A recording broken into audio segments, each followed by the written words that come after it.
Welcome everyone today to this event. It's October 12th, 2021.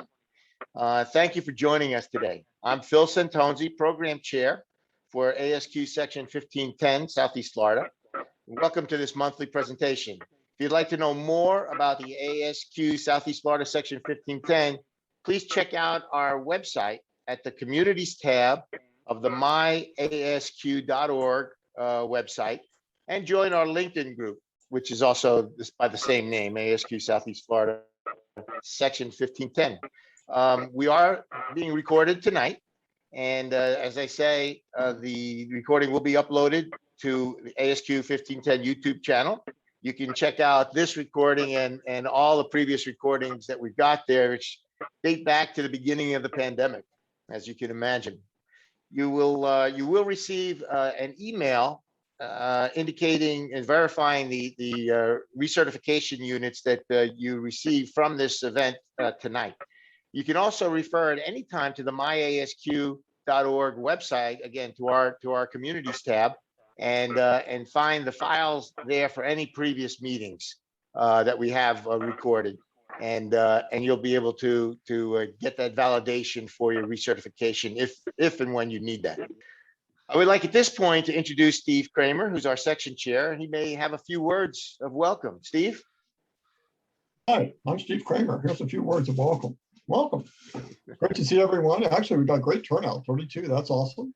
It seems like everyone's interested in this topic, so that's awesome. That's what we're all about, giving back to our members and getting you involved and helping you help yourselves. So I'm thrilled about this. And of course, it's being recorded, so we'll be able to share it with people now and in the future. So I'm just glad to see everyone, and get involved with the branch and with the chapter. We have a board, and we're always looking for people to get involved and stay involved and become part of the solution here. So it's great to see everyone. Thank you, Steve. And we do have a special treat tonight. I'm introducing Ms. Larkin Kramer.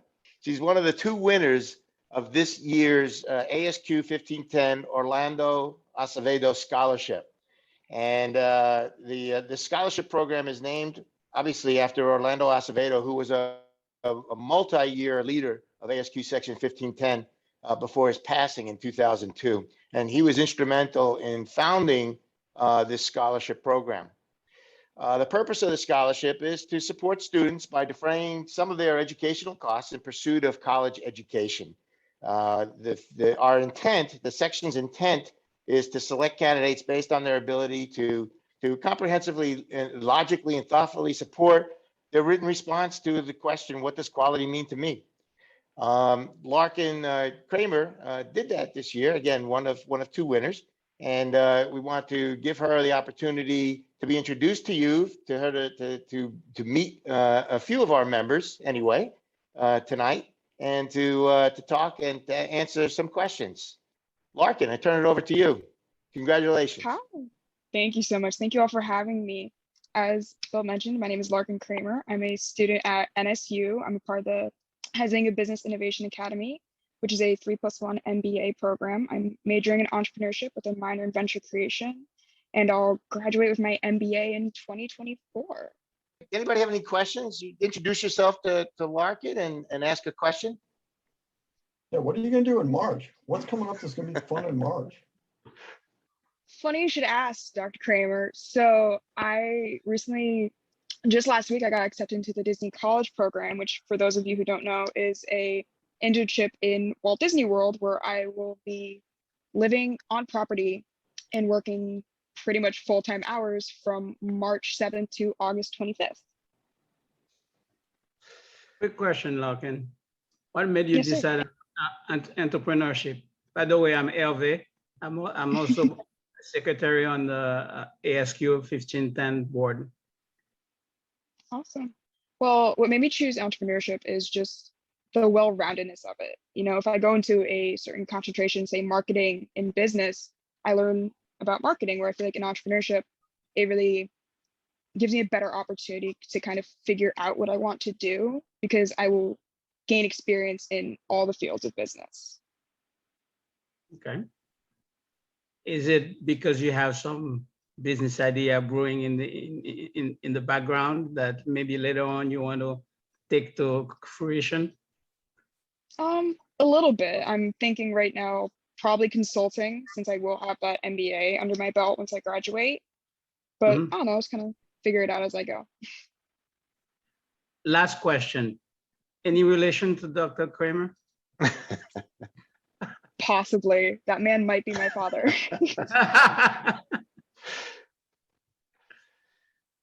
All right, thanks, Okay. Dr.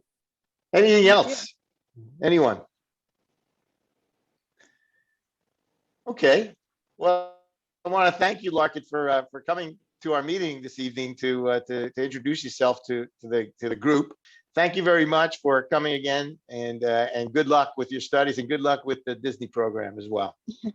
Thank you so much. Thank you again for having me. You're welcome. All right. Bye-bye. Okay. Now to introduce our speaker in his presentation, transitioning from full-time to consulting successfully. Shawn Findlater, who's the CEO of Virtual QE. He's an ASQ author who has worked in the medical device and aerospace industries and supplier quality, visiting over 200 supplier facilities. He's a former member of Section 1510, correct, Shawn? That was until you relocated to Central Florida a few years ago.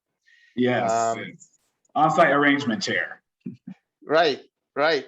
He's earned his master's in engineering management and a bachelor's in industrial and systems engineering from the University of Florida. In 2013, Shawn was awarded the Modern Day Technology Leader Award by the Black Engineer of the Year's Award organization in Washington, D.C. As an ISO 13485 lead auditor, Shawn holds certifications from ASQ as a certified quality engineer, a certified quality software quality engineer, a certified supplier quality professional, and a certified Six Sigma black belt. He has participated in the job analysis workshop and exam review workshop for the certified quality engineer exam for ASQ and was part of the new certified supplier quality professional exam creation process. He started his consulting firm, Virtual QE, in 2015 and has been successfully consulting since that time. His passion is to show other quality engineers how to attain these credentials and experience within just a few years of entering the profession and helping the QE transition to the world of quality engineering consulting successfully. His presentation tonight, as I've mentioned already, transitioning from full-time to consulting successfully.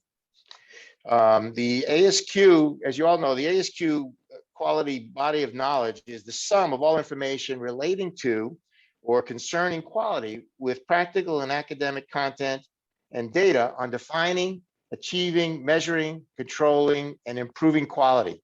ASQ's role to maintain an up-to-date body of knowledge that is readily accessible to everyone who seeks knowledge about quality extends beyond the needs and goals of any single organization. As a quality professional, how do you contribute to that effort? Have you thought about independent consulting, but didn't know what steps to take? You want to know what you would do about compensation and benefits, how you would maintain job security, or whether you have enough experience and knowledge to be successful. This presentation by Shawn will answer those questions and concerns and more. I turn it over to you, Shawn. Go ahead. If you have some slides you'd like to share, please do so. Will do. Thanks for the great introduction. That was fantastic. You're welcome. Well, Phil, thank you for the introduction here, and I hope that I can answer maybe some of the questions that you have over this past year and a half during the pandemic. I've been talking to a lot of people individually about transitioning into consulting, and so I think I have a pretty good idea of where the general questions come from. But if you have questions during the presentation, just write them in the chat. And then I'll try to address them as I'm going along, and I'll try to leave some time for Q&A at the end. All right. So as Phil said, founded Virtual QE in 2015. My motto is for the QE, by the QE. And I really want to serve quality engineers. I kind of found my passion through doing this consulting, and that's where it's at. I want to make it easier for QEs to do things like consulting, all right? And I put this up here, my first year of revenue, because I want to start breaking down myths from the very beginning. All right. When I made this, I was only 5 years experience, 2 in the medical device field, 3 in aerospace. Okay. And I want you to think about that. I only had 5 years experience. How much of that do you think was technical? Some part of it was. I did have my CQE and I did have my black belt, which I got like the year before, right? But there's a lot more to it.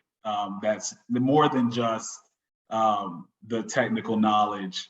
And we'll talk about that as we go through today, the presentation today. The 3 F's of consulting that I love is the freedom, the flexibility, and the fulfillment that you get from doing it. Yes, of course, the pay is good too. Yes, but I think for consultants like ourselves and some of the people you saw on the call, like the money's good, but what the money allows you to do, what the consulting allows you to do when done properly with the strategy, it gives you these things: freedom, flexibility, and fulfillment. I was actually rushing back here from my daughter's soccer practice, which is a great thing. I wasn't rushing back from the office. She's playing competitive soccer her first year. I get to do that. I get to be a part of it. I get to adjust my schedule as I need to be present during this time. So again, those 3 F's, they're great about consulting. And just sort of my general motto, or kind of how I see myself, if I could sum it up in a word, is like a catalyst. And a definition of the catalyst is any substance that increases the rate of a reaction without itself being consumed. And so that's what I want to be for the QEs out there. I want to increase you getting to where you want to go faster. And I don't believe in any way that's going to take away from me. So if I help you get to where you want to go, achieve your goals, I don't think you're taking any business from me. I don't think that anything like that is happening. I really believe that my passion of trying to help you get to where you want to go doesn't take anything away from me. And so I hope you see that during this presentation, or if we talk afterwards, anything of that nature, I hope that you get that feeling from me. So the biggest thing in going from full-time to consulting is making a decision. Okay, that's the hardest part. All right. And I like to always, when I have to make a decision, I like to frame it in these questions: the why, the what, the how, the when, and the where. Okay. And then I like to look at making a decision. And so that's kind of how I'm gonna go through the presentation today. So why would you want to do it? All right. There's more money, more flexibility, more travel if you want, a change of scenery. And by change of scenery, I mean, if you're like myself, after 6 months to a year after working on the same products, well, I'm starting to get a little antsy. Things are starting to get a little routine, and I'm ready to move on to the next thing. Accelerate your technical skills. I can't tell you how great this acceleration of your skills happens. I think about the first 5 years and versus the last 6, and it's night and day. It's night and day. And it's just because of the opportunities that come up, the flexibility that you have to look into different technical areas, the positions and consulting that you take where 90% of what you need to do, but this other 10% you have to go and research. And that just helps you to accelerate. It's like you're always learning. So if you like learning, consulting is great for you. All right, and a book that I recommend is Start With Why by Simon Sinek. Fantastic book. I definitely suggest that you listen to it. I listen to a lot of books on Audible. So that's a great thing to start with, because you need to know your why, because that will drive everything. How you run your business, how you go into consulting, what kind of quality fields do you go into, which ones you choose, what kind of clients you work with, and which ones you don't. That's super important, and the why has a lot to do with it. So these pay expectations here, these are more based on contractor rates. I'll get into contractor rates or contracted term later. But essentially, as you can see, even with 1 to 2 years of experience, you could be in that $80,000 to $100,000 range. I mean, what you do is a quick and dirty math is to divide it by 2, right? Divide it by 2,000, and then you kind of get your hourly rate. And that's basically what you see. And yes, you could get more. Yes, you could get less. But this is generally where you'll see most people hovering around. If they're doing some of these other things I'm going to talk about later correctly. All right, first thing I want to talk about is full-time versus 1099. I was on a call with somebody before and they said, well, I make 110, or sorry, no, they said they make 120, right, as a full-time, and they're saying, well, I'm going to make 120 as a consultant. That's the same thing. I was like, haha, no, it's not. It is not the same thing. What I'm showing you here is it's a very simple illustration. This is a $100,000 salary, full-time on the left. You have your standard deductions from full-time. Here is, I took this off of the ADP website, their calculator. And yeah, these are the things that you're gonna have to pay eventually in the end. So they're really like estimated. And this is if you didn't do anything. You didn't write off any deductions, you didn't do any of that item, any of those things. Then you're gonna have a $500 difference just for the same pay. And if you're in a place like California or New Jersey or one of these places that have state and city taxes, the gap widens even more. But when you start taking into account all the things that you get to write off because you are a business, right, it makes the pay gap even more. All right. So when you hear, of course, things like, oh, my salary is the same, things of that nature, you keep in mind that it's really not. There's a lot more that you can do on the contracting side or the 1099 than you can on the full-time side. Now I'll talk about this for a little bit. More risk, more reward.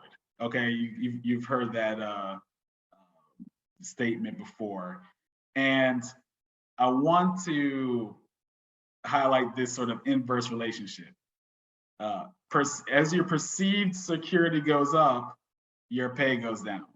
And the reason I say perceived security, because anybody who's ever been laid off from a full-time job knows it's perceived. You feel very secure until you're not. And then you realize, okay, this is definitely perceived security. And because of that, you accept a lower pay. All right, that's just generally how this market works with salaries and things of that nature. And that's just how the full-time aspect works, is you have what's perceived to be more security, so then your pay is generally lower than what a consultant would get. But I hope that by the end of this presentation, you'll see that if you are approaching consulting in the right fashion, in the right approach, the right strategy, that your security is actually greater in the consulting than it is in the full-time. All right. So let's do a couple of definitions here. I like to, just so you know what I'm talking about when I'm talking about it. So consulting or contracting. So consulting, I call that like what Joe is doing. Joe is doing consulting. He's going directly to the clients, and there's nobody between him and the client and the customer, the manufacturer, right? Contracting, I'm calling if you're going through a staffing firm, okay? In general, consultants, they do a statement of work or project work, and they negotiate the contract. And this, again, is direct with the client. Contracting, generally, they're no different than full-time in a lot of cases. Like if you didn't see the contractor badge on their email, or you didn't realize that they just came into the building, you would think they were a full-time person. They're in there 40 hours a week, just like everybody else. Okay, and those are usually taken through a staffing firm. So here's a little illustration about the indirect consulting, which I'm calling contracting. So the client has a need, right? They need a quality engineer, or it could be a project manager, whatever it is. And a staffing firm will work with the client, identify that need, then they're going to go search their LinkedIn, search their database, and they're going to find a quality engineer who can match with that contract and fit that need. Okay, so that's your contracting. So things to highlight: staffing firm holds the client relationship. That's very important. That's a level of control that you get when you hold that client relationship. As a contractor, you're generally going to be W-2 or 1099. So I know some people, they want benefits, or they want certain package. There are staffing firms that will actually hire you as a W-2, and you'll be a contractor to the client. So that is possible. Just keep in mind that a lot of times these staffing firms, they don't have as great of benefits as, let's say, a bigger company would have. So typical contract, this is typical, things could change. But you're usually on location 40 hours a week. You may travel once a week or once every other week. And actually, I will say, since the pandemic, one thing that has happened is I've seen a drastic switch in the amount of contracts out there that are remote.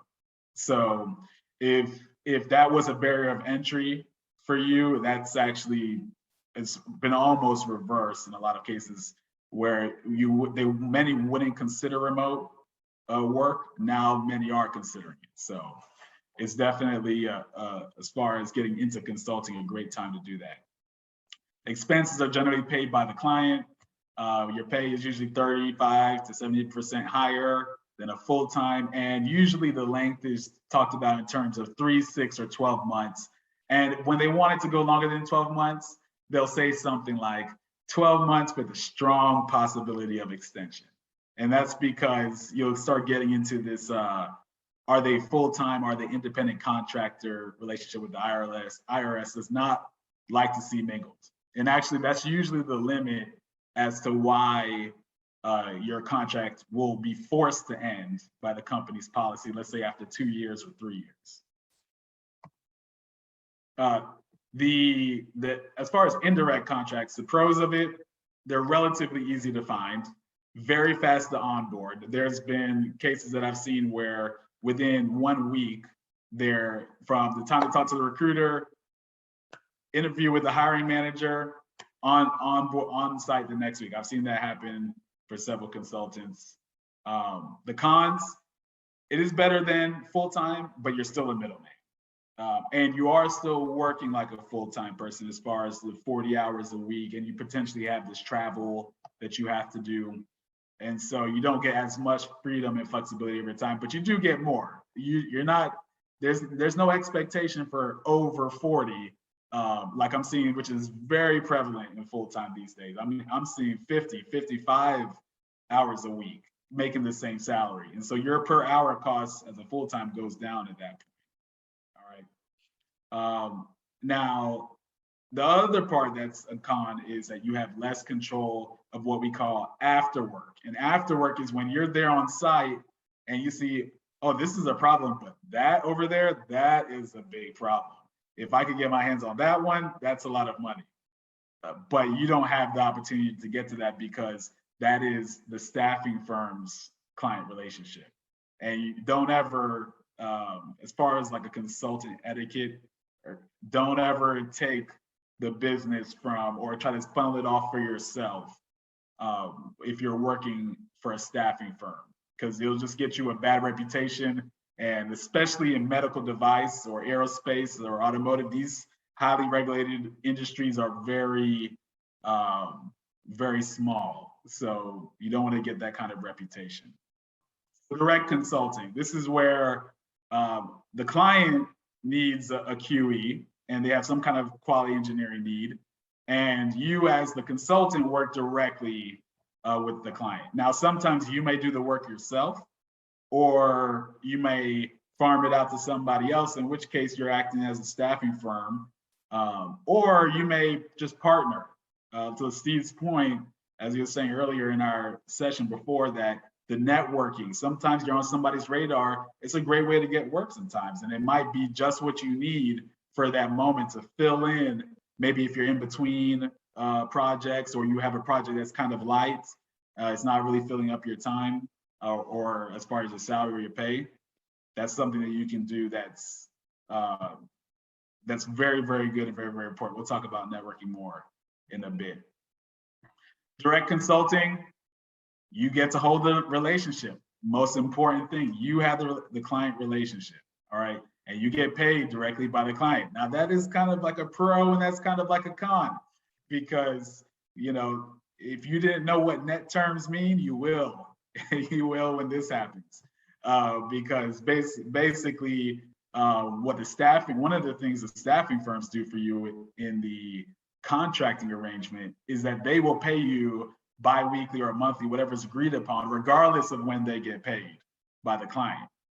And in some cases, they have to go and get a loan to bridge them to pay you in order to get that, in order to be able to pay you in the first place until they get paid by the client. So that's part of the risk that they take as being the staffing firm. Now, the typical contract, the location depends on what you negotiate. The travel depends on what you negotiate.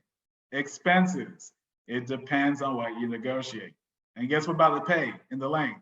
It depends on what you negotiate, all right? So if you're gonna go into direct consulting, one of the most important skills that you need to have is negotiating. You need to have that skill. You need to learn, you need to get books, practice. You have to do it, because all of these things, what you want and how you want consulting to be for you, the kind of work that you want to do, as far as even technically, where you want to grow in, what you want to do, it depends on your ability to negotiate for you to get that particular project.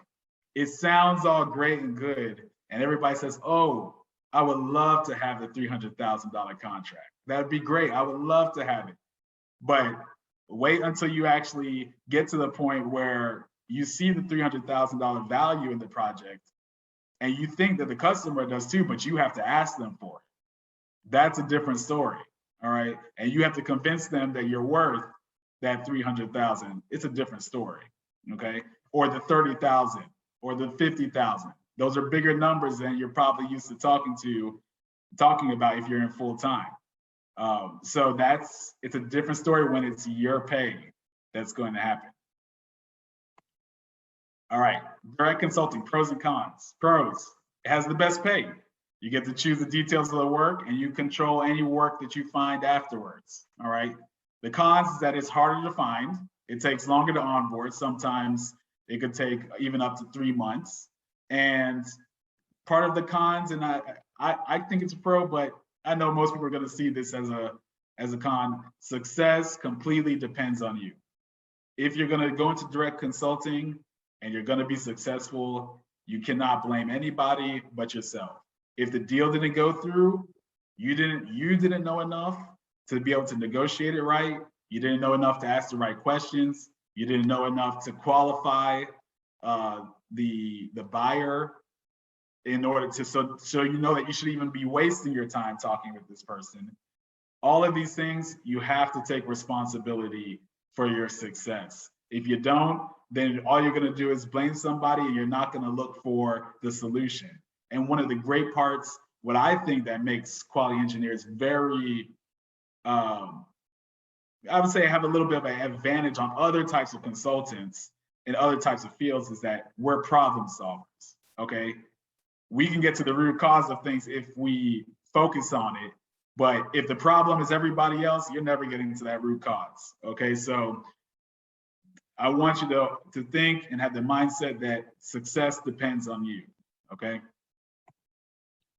All right, so the what? Are you gonna do consulting, or are you gonna do contracting? And I tell people, look, the best way to figure this out is just ask yourself a very simple question. Do I like doing business development? Do I like doing sales and marketing?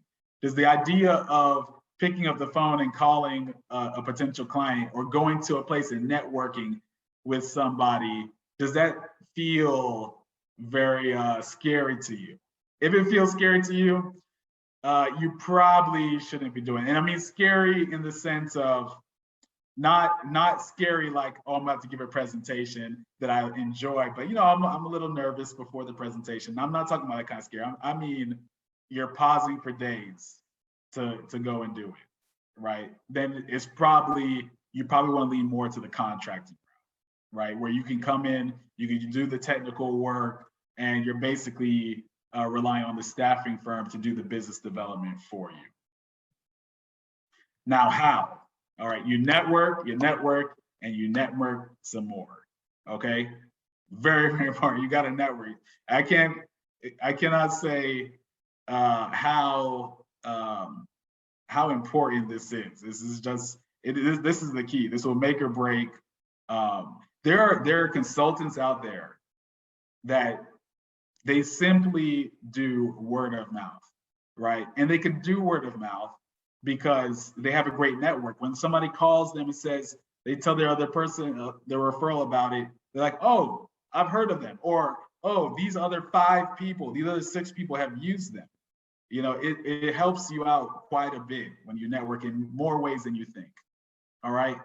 And very, very important, what you need to do is you need to figure out sort of like your exit strategy, okay? You need to know what you want to do. Do I want to do supplier quality? Do I want to do complaints? I'm not touching complaints. Just me personally, I don't like complaints. I'm not touching it. All right. So if I get offered a complaints contract, or there's a project with complaints and it has good money, I shouldn't take it. Okay. That doesn't fit with my why. It doesn't fit with what I want to do. All right. Don't waste the recruiter's time. Don't waste the client's time. Where do you want to go? If you don't want to go to Alaska, guess what? Make sure you say that, okay? If the position's in Alaska or the company's in Alaska. If it's in Minnesota and it's during the winter time, right? Negative 55 does happen. What do I have in there? Oh, great suggestion. I gotta say this because Joe put out something very good about networking. Networking does not just happen when you go to a conference, okay? You'd be surprised who you meet on planes. He says planes, trains, airports, hotels, and restaurants. Just get yourself a nice like filler question. Hey, what do you do? That's a great, hey, what's your name? What do you do? Sitting at the bar at a restaurant. You know, that happens plenty of times, especially if you're in a city where manufacturing is very big. So network. All right. Who to talk to, okay? You need to know who you're gonna talk to when it comes to the networking side. Do I wanna speak to the quality manager? Do I wanna speak to the director of quality or the VP? All right, that's more for the direct consulting side of things. And most importantly, what will it take to leave, okay? And that's important because, like I told you, one of the hardest decisions to make is to go from full-time into consulting. And you're gonna get the money you want, you're gonna get the location you want, the travel, all those things set up, and then the recruiter's gonna send you over the offer, and then you're gonna have that moment where you need to make a decision. This is not the time to go back and say, well, you know, I think I really need more money to feel secure, or, you know, like, no, that's not the right time, okay? That's a great way to burn relationships, all right? And this kind of goes back to the networking, this next part, communicate your changes, all right? I'm still working on this myself, but I urge you as well to communicate changes to your recruiters, to your clients. Sometimes I moved from South Florida to Palm Coast, which is closer to St. Augustine. And every now and then I get calls from people in South Florida. Hey, Shawn, are you available to this? And I'm like, do I have to be on site? You know, that's, oh, I'm not there anymore. Okay, then you need to communicate those changes. Or a recruiter comes to me with a contract position. I'm like, oh, I'm not in that location. Or my pay rate has gone up since the last time we talked. Whatever it is, that's make sure you communicate changes and stay in touch with people as you're networking, recruiters and all. All right. So I've sort of taken network to the extreme, but this is mainly because of what my leadership coach told me and my desire to have ultimate flexibility, ultimate availability, and make my decision. In my LinkedIn network, I have over 3,000 recruiters that I'm connected to. I have over 7,600 consultants and 5,300 full-time engineers that I'm connected to. And I have a systematic method by which I just reach out and touch them with an email, okay? And how I've done that is I've essentially spent 30 minutes per day for 5 years going through adding, putting out content, adding, messaging, putting out content. It's just a constant cycle because I want to be able to get the position I want. I want to qualify buyers, meaning that if you come to me, that's a great way for me to qualify you as a buyer, meaning I've kind of weeded you out. It's not me coming to you and I'm trying to figure out if you need some help. If you've come to me, you've already admitted to yourself that you need outside help. All right. So this is very important to do. You do not need this kind of network to get started. I didn't have this when I got started in consulting, but I encourage you to continue to build on it. This is the most valuable thing that you can do. All right. Let's talk about a couple different approaches. All right. Direct consulting. If you're going to go completely direct consulting, you need to love sales and marketing. You're gonna have two jobs. You're gonna have the business development side and you're gonna have the QE side. Okay. You are not allowed to say I can't, and you're not allowed to say they won't. Okay. Like, and by this I mean, I'm not saying don't agree to do things that you know you can't do. That's not what I'm saying. What I'm saying is don't say I can't present that offer to the client. They'll never go for it. All right. You don't say things like that because then you're going to argue with yourself and negotiate against yourself, which is actually a negotiating tactic that you can use on other people. And that's going to sort of hurt you in the end. And, oh, thank you. Here we go. So one business book and one leadership and negotiation book per month. I know it seems like a lot. What I did when I got started, and my leadership coach told me this, is he said, hey, look, take something, give it up, and start learning. Because the faster you learn from these people that have done it, have been successful, the better off you're gonna be, okay? Done. So from then, I've listened to one business book and one leadership and negotiation book per month. And I do that in Audible. So what I gave up was listening to music in my car. And you'll be surprised at how fast you can go through a book if you're listening to it. Even the little 5-minute stops and starts or 20 minutes here, 20 minutes there, they add up, okay? And so by 100% annual allocation, I mean you're completely direct consulting. So that's the entrepreneurship. Then there's the balanced approach. I'm at a balanced approach right now in my life. I do some contracting and some consulting. And the reason I'm at that point is because I don't want to have 2 full-time jobs right now as a for business development. I have 3 small kids. They're all my girls are 7, 5, and 3. I want to be there for soccer practice. I want to be there for those different things. So for me, I don't focus as much on the business development side, and so that limits some of the direct consulting I get. I still get projects here and there, but it's only when people come to me, and then I'll accept them or deny them. All right. What you want to do is, if you're going to take this approach, you want to go after direct business with the client. So go after the consulting arrangements, but use contracting as like a filler. So if you're not getting something and you think things are a little further out, take a smaller contract, okay? Just to fill in, keep the income coming while you're still looking for new business, okay? there's the I want to work the least approach. All right. And that's where you really start thinking about how you want to live your life, and having sort of work-life design. And the example I give is, and this is why I say consulting has better job security if you do it right. If you make, let's say you make 80K as a full-time salary, right? And then you compare that to somebody who makes $80 an hour, which is roughly about 160 a year. So you're making double, roughly, okay? You have to be out of work for 6 months before you're in the same position as the full-time person. And remember, that's not exactly right, because remember, as a consultant at 1099, you can save more on your taxes, and you get to write off things, more. Definitely make sure you consult your accountant; they're your friend.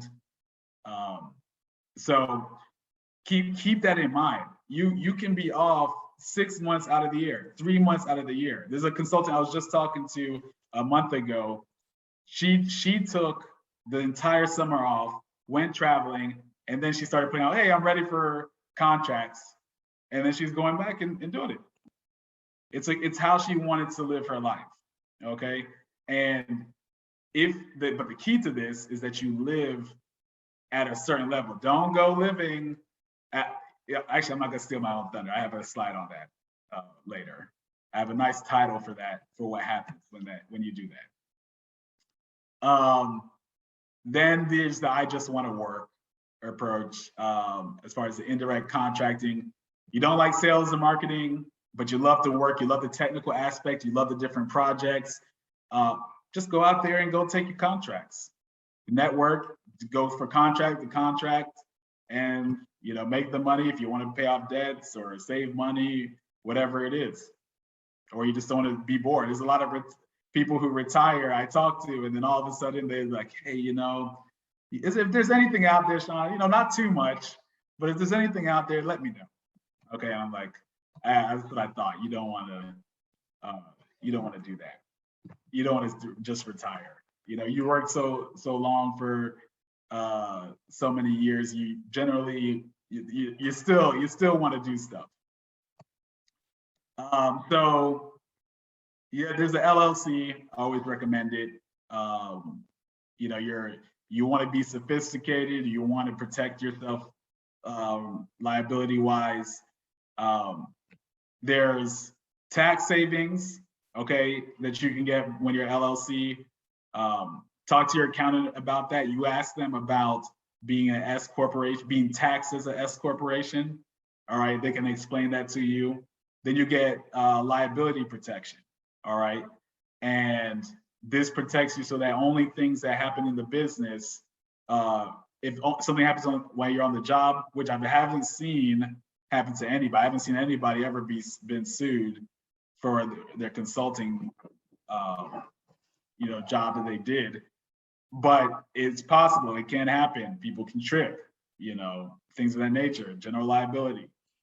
They can only go after the business assets unless you start commingling funds, and they call that piercing the corporate veil. And that's where you start using your business card for like Disney World with the kids. That's going to be very hard to justify to the IRS and to a judge that you and the business are two separate entities. Also, keep in mind the state you form your LLC in matters. Okay, that's key. Get yourself a business account and get your personal account. Keep it separate. Okay. Do a search for your name before you submit the documentation. If you do an LLC, it has to have one of these 3 items, LLC in the name, some form or fashion. I use a UPS box as my street address. I don't want to put my home address on all these different documents that I'm giving to clients and things of that nature. And I don't want to do that. And once you get the documentation for your LLC, you go use that to open your bank account. Okay.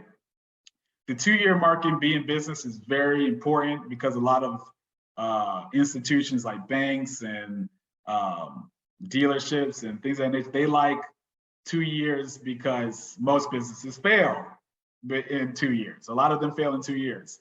So they say that if you've made it to 2 years, then you're probably fairly stable. And that's when you get to buy a house and use your income for that type of thing. But make sure though that you talk that over with your accountant and your lender early, like a year before, because there are certain ways that you might want to show income on your taxes and pay more taxes in order to qualify for a certain level of house.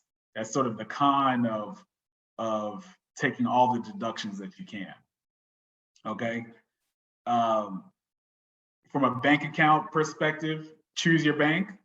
All right. Watch out for those monthly minimum fees. These are not personal accounts. These are business accounts. And so a lot of them have or you got to keep $10,000 in the account, or else we're going to charge you $15 or $20 a month to use it. I recommend QuickBooks Self-Employed and link your credit cards, debit cards, your bank accounts, and then don't wait too long to categorize your expenses.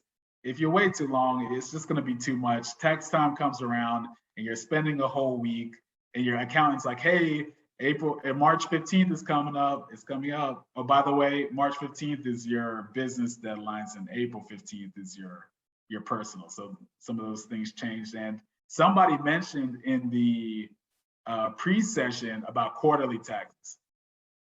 You need to pay your quarterly taxes, okay? If you ask your accountant about it, every quarter you're gonna send what you estimate to be your taxes. What I suggest is do this. When you get money in from your consulting project, take 20% of it, put it away in a separate account, and that's your tax account, okay? And then you take another 10% and you put that away for business improvement, all right? I use OneDrive to upload pictures and receipts.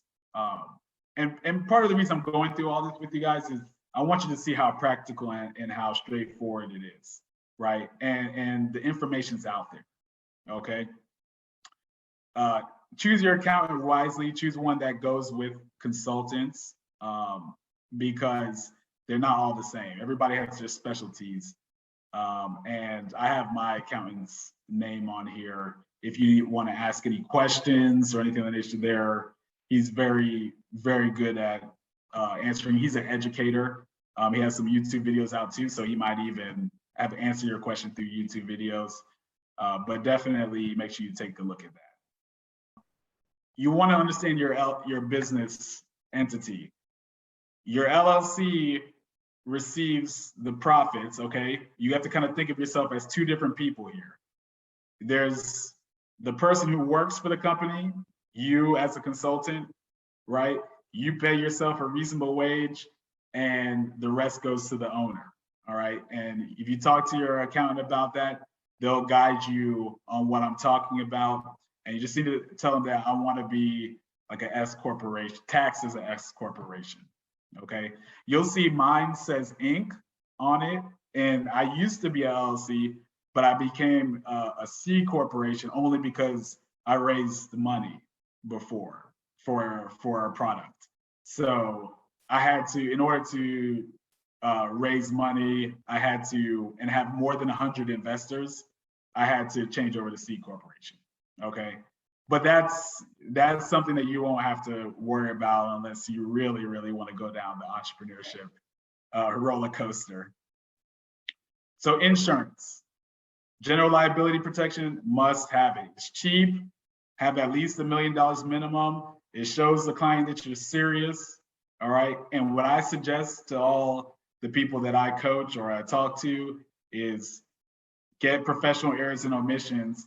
I've never seen anybody need it, but that's why you have insurance, okay? And these two together, I have Hiscox, it cost me $99 a month, okay? I have $1 million, 2 million aggregate, and then here I think I have like 500,000. When I show this one here, it gives clients the peace of mind that I'm legitimate. Because if one of the things that you can have that could come against you is like, oh, you're just one person. Are you really a serious business person? Should I really work? Are you just a quality person who doesn't know anything about business, and I might, things might not go right or go well? This shows them that you're serious. Okay. Benefits. All right. Benefits, there's many different types of health insurance out there, and it really depends on where you're at and what you need. Okay. Almost across the board, what you have to pay extra in health insurance does not compare to how much you're going to make when it comes to you doing contracting or consulting. Okay. And there's still great plans out there. Is it more expensive? Yes, because your employer normally pays usually like a half to sometimes even 3/4 of your insurance. But that's why it's important to work with an insurance agent, because a lot of people are actually over-insured, right? And so it's important to know that. Get your short-term or long-term disability.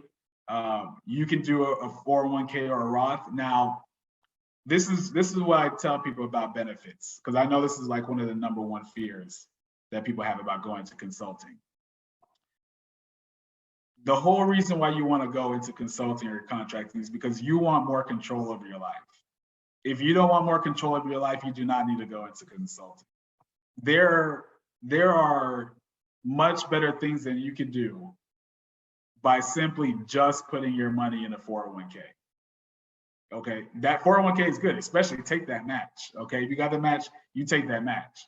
But there's other things you could do for anything above it. Okay, the health insurance. Get to know your health insurance. Get to know what those things mean. Don't just click anymore for like as you would normally with a full-time. Okay, this is for you getting to understand and control your life. Okay.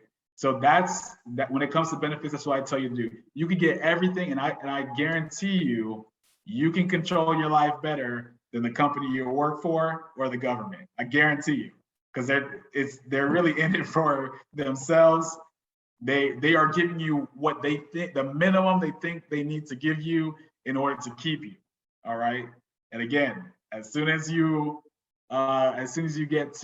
get fired or get laid off, that's when you realize that.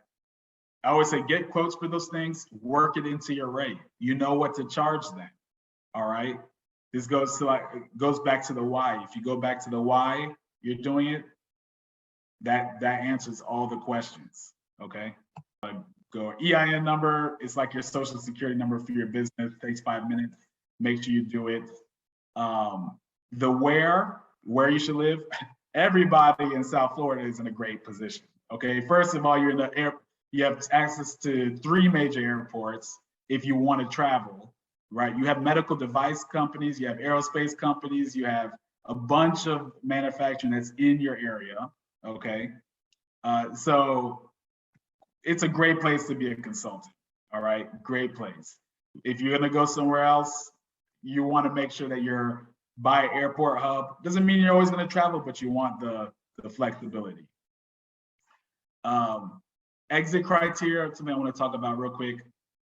There's all these things on here, the questions that you ask yourself. The biggest one is, what doubts do you have about yourself? Because ultimately, that's going to determine how much success. You're still going to have success going to consulting or contracting. There's that much work out there, okay? And there's that much margin in the profit that you can make. But how much you make depends on you doing sort of like the inner workings. Do you really feel comfortable in your technical knowledge to be able to tell the management, no, look, this is wrong. I'm telling you, if you go this route, it's going to cost you more. All right. And let them go off and go do it and then call you back later when you get to charge them 2 times as much because your rates have gone up. Those are the things that you need to work inside yourself. Okay. And here's my thunder slide. Avoid what I call the spiral of death. And what that is the most important thing to your consulting or your contracting life is managing your personal finances. I tell people, look, just do this. Two simple things. Live like you're living off of your full-time salary, all right? Don't just start jumping up to, oh, great, I'm making double. Now I'm going to go buy everything, raise my level of living. Don't do that. Save 3 months of expenses, all right? And the reason I say live off your full-time salary is feast or famine. Joe said in there, it is feast or famine. You will go times that you go through famine. You see in my network, there are times I even go through famine, and it's not necessarily because I don't have opportunities. There's other things that go on in your life that don't, have you have the time to really take advantage and develop them, right? Like having 3 kids, those pregnancy moments, trying to develop business in that last week or those first several weeks after baby's born, that doesn't make mommy too happy. So, things will happen that will make a famine happen. So keep your personal finances in order. So what about the rates? When you're establishing consultant rates, what are we looking at? A national, base or a local base or regional, state? How do you look at that? Yeah. So this is why I tell people, forget about rates. If you're doing contracting, then you can think sort of about rates and kind of where you want to be. But if you're doing direct consulting, you should never talk about rates, because the reason I say that is they are paying you for an outcome, for a result. Oh, I want you to get me through this audit. I want you to get me certified. I want you to get me quality management system. I want you to, if you give rates, you are now limiting yourself to that rate. What if that quality management system is worth $100,000 to them, but because you're going to give a rate of what sounds good, like $130 an hour, $150, the most you're going to end up with is $50,000, right? You've now left $50,000 on the table, all right? And what's even worse is that when you don't negotiate that way with clients, that's when you end up having clients that don't fully value your work. Because if you have the value correct and you know what you want to charge for this, there's some wiggle room in there. But if the value is there and they're not paying you, that's a good sign that they're going to be a bad customer. All right. One of the greatest parts about charging a lot is that you generally get people who really want your advice. Rates. If you go back to the one slide I have earlier where I have the pay expectations, just divide that by 2,000 based on your years of experience, and then that'll help you for contractor rates. If you have something like process validation experience, you can charge a little more because that's in high demand. Or MDR. Ooh, that's a good one. Yeah, that's a good point to really price out a project, on a project level, and then kind of work backwards to see what you're getting paid and whether or not it's valid, for you. Mm-hmm. Okay, next question is how do you gain that experience to get to your own consulting company? So I had a few failed entrepreneurship ventures, like a failed logistics company, a failed tutoring business, and failed in the sense that it kind of never really got off the ground. And then one day my wife said, "Hey, why don't you start a business in what you're actually doing?" And I was like, yeah, why not? And I got a leadership coach who gave me essentially what he normally charges, like $15,000 of like coaching too. And he helped me get over a lot of the fears, helped me get my strategy together from a business standpoint to be able to start the firm and go from there. And the books, When these guys who are successful want to get their message out to everybody, what do? They write a book. Okay. So. Yeah, and the one thing that you said, Shawn, well, you said it a couple of times actually, and more than one thing, but the one thing that really stood out to me is the networking. Networking is just so important in the independent consulting business. I know when I started my business, I started the first time without a network, and I had to give it up after a short period because it just wasn't working until I was able to build a network enough to stay. I personally, I hate cold calling. I'm not that kind of a salesperson, and the networking is absolutely necessary for success in independent consulting. Okay, did you start your business while still working, full time, so to speak, in a traditional employment? Yes, I did. I actually, I just started reaching out and to people I worked for in the past, other companies, and just little projects here and there. And then basically my wife said, hey, look, if you're going to go this full-time consulting thing and leave this full-time job, I need to see at least a year of salary on the dotted line signed. And I was like, okay, well, I know I have to negotiate. So that helped a lot. So that's what I did in order to get, make that full transition. It took about 4 or 5 months to actually do that. Raheem asked if we could go back to look at the pass any course slide. Raheem, is there a question related to that? Yes. How best pass any course? I would like to know that information. Oh, okay. Well, it's ASQ, sir.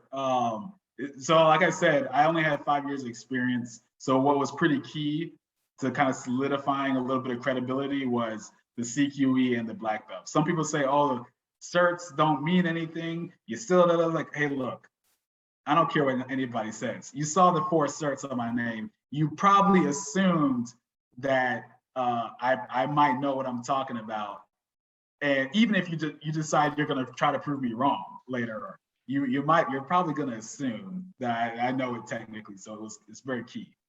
All right. The presentation is going to go out. There's links in there if you want to see it.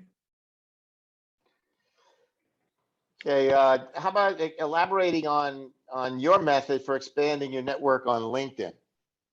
Oh, sure. Look, consultants love to network. So network with them. Say, hey, I saw you're a consultant. You thought I'd like to stay in touch. 9 times out of 10, they're going to add you. Okay. Start up send a little message, start up a conversation. It's also kind of goes along the method I tell people to sell, because I don't like cold calling either, right? What I tell people is, I want you to help people. I want you to help everybody that you can. Every company that you talk to, I want you to help them as far as giving them advice, giving them. What happens when you do that is you funnel people into your line of thinking, okay? And they get further and further down the line, and they look over and they say, wait a second, I like what's going on, but I don't know the next step. They're gonna beg you to come in, okay?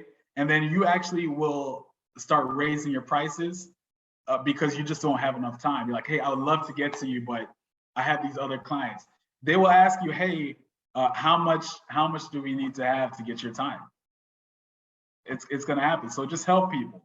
And we're pretty good at doing that. Just giving, hey, maybe you should consider doing this for root cause corrective action. Maybe you should be doing this for your complaint management or whatever it is that you're going through. Have you considered this? Okay. And another way that I found to expand your network is, to look at attending or even joining certain, groups, industrial groups. When I started out, I joined as a Florida Sterling Council, examiner, and that helped me build my network when I was starting out with consulting, and associate with the Marine Industries Association, for instance, or some other manufacturers association around the state, or that really helps to start to build the network for you, people that need your help. Yeah. What, And you're in, go let ahead. me say this one thing, Phil. This is where you need to be too. That if you're looking to get a contact at another company, I mean, you're in a group full of quality engineers who all work at different places. Like, let them know what you're interested in doing, and let them and just tell them a little bit about yourself. And you never know, when the opportunity comes up, you may have a chance. Okay, next question here is what's the course of action when you're facing a project that might be out of your area of expertise? Okay, two things. It depends on how far out of your expertise. Okay, if it's like 10 to 15% of the project is out of your area of expertise, then generally you can learn that. Like if you're more than, I don't know, even 3 years experience, you know enough about manufacturing. So there's so much content out there. There's so many things that you can get. If you need to buy a $200 book, you can buy it. If you need to spend some time with somebody else, you can do it. The other thing is, if it's more than that, what I suggest is, this is why it's so important to network. I know a guy, his name is Mark DeVraj, okay? I'm a shamelessly plug for him because he has been such an amazing resource from a technical perspective. If there's anything I have a question on technically, gauge R&Rs, TMVs, process validation, you name it, I call him and I ask him, okay? And then worst case scenario, if it's out of your area of expertise, guess what? You hold the client relationship, all right? And you can go hire somebody else to go who knows how to do it. And that's what I did. Like, I don't do MDSAP type of consulting projects, okay? I went and hired an auditor to fill it in. I just hold the client relationship. I'm already seeing potential for afterwork. This is how you can do it if it's out of your expertise. So you don't just turn it away, because it goes back to the mindset of, I'm always going to try to help this person or this client. Let's see, any other questions we have here? So from Garrett, yeah, just confirming, Garrett, that earlier question, yeah, not really a fixed rate. You need to know how much you're getting paid in the end, but really it's a matter of value, as Shawn was talking about. Yeah, and I'll add to that tie to the outcome. Okay, I'm gonna get you your QMS implemented. We're gonna do milestone payments first to start. Second, when we have procedures written. Third, when we have it implemented. You know, whatever it is. You can do the fixed amount, because guess what? It's not based on time. Time can only cause doubt in the client's mind, because they're gonna look at the bill in the end and say, did you really spend, 1,000 hours, out of this, 6 months? It's not even 1,000 hours in 6 months, like whatever it is, that's obviously an extreme example, but it just introduces doubt into their mind. So wherever possible, go off of a fixed project amount, which is based on the value of the project. All right. Okay, I think that's the last question I see in the chat. Thank you all for participating and asking those questions.